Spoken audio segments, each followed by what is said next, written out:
Halo semua, perkenalkan nama saya Hana Natasha, mahasiswa dari Politeknik Setialan Jakarta. Nomor pokok mahasiswa saya 20211-327, Program Studi Manajemen Sumber Daya Manusia Aparatur.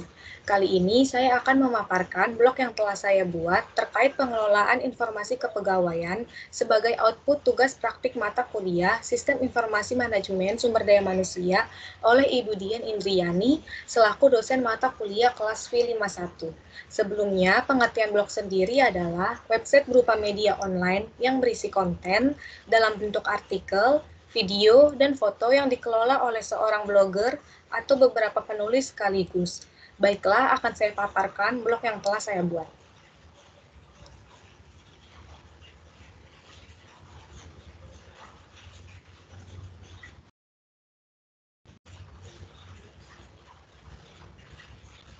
Baik, jadi ini adalah blog yang telah saya buat. Ini adalah halaman beranda. Jadi di halaman beranda ini terdiri dari apa saja definisi, fungsi, dan manfaat sistem informasi manajemen sumber daya manusia. Jadi pengertian sistem informasi itu adalah program aplikasi komputer yang mengorganisir tata kelola dan tata laksana manajemen sumber daya manusia di perusahaan guna mendukung proses pengambilan keputusan atau biasa disebut dengan decision support system dengan menyediakan berbagai informasi yang diperlukan. Terus ada fungsi penerapan sistem informasi sumber daya manusia. Yang pertama itu ada fungsi pencatatan. Maksudnya itu pencatatannya adalah pencatatan terhadap data-data karyawan perusahaan.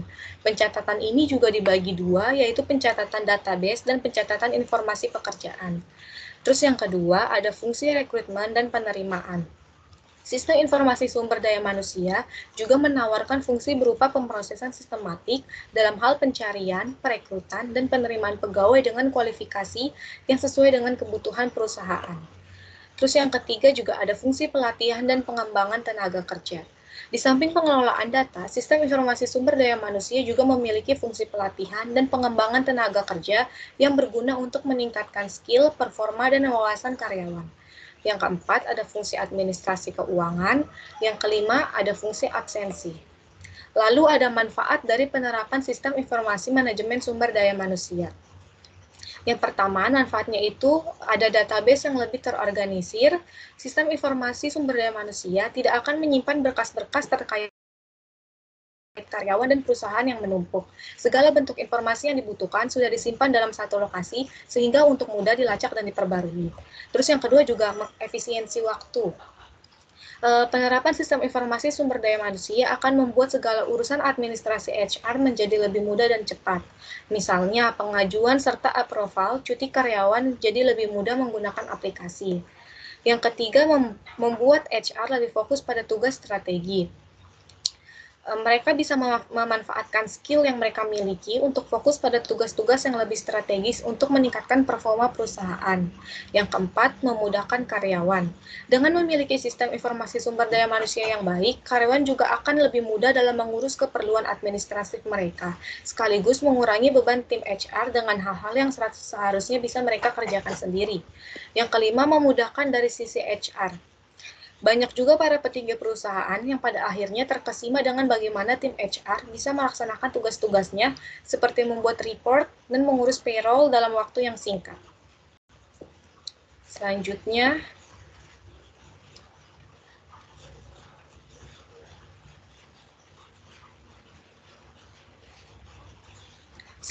kita masuk ke data kepegawaian.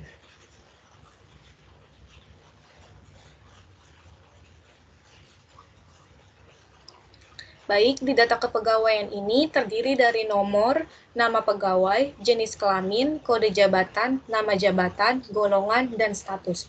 Untuk nomor 1, nama pegawainya Adeline, jenis kelaminnya perempuan, kode jabatannya C001, nama jabatan adalah analis kebijakan ahli pertama, golongannya 3A, statusnya menikah.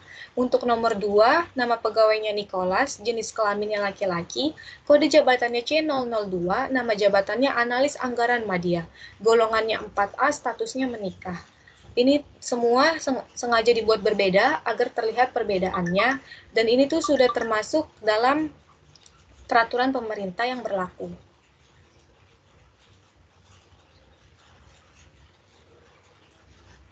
Kita masuk ke data pekerjaan.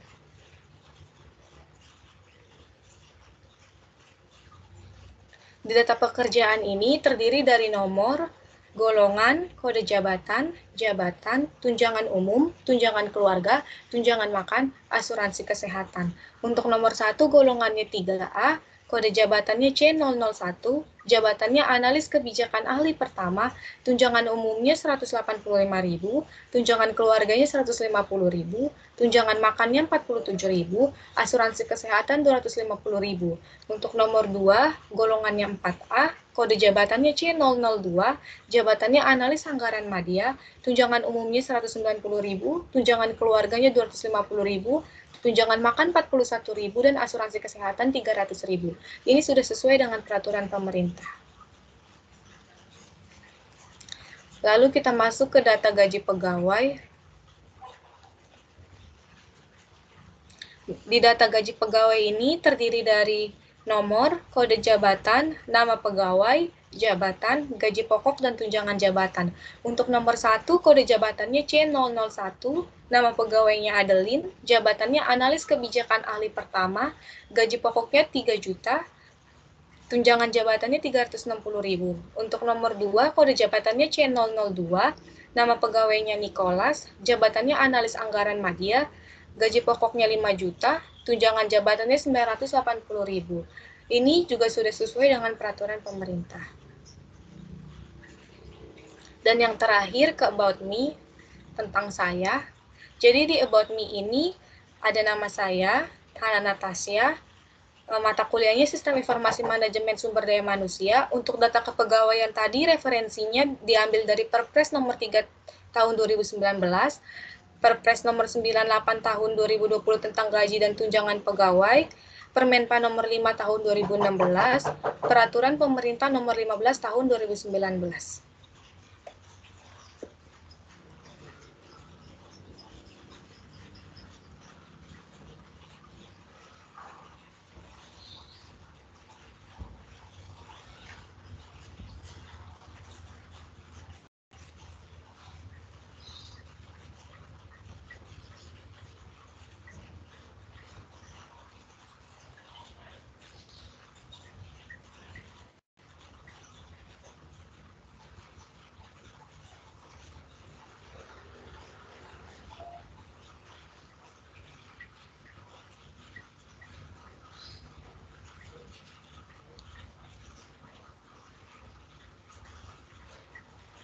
Jadi, sekian itu saja yang dapat saya sampaikan.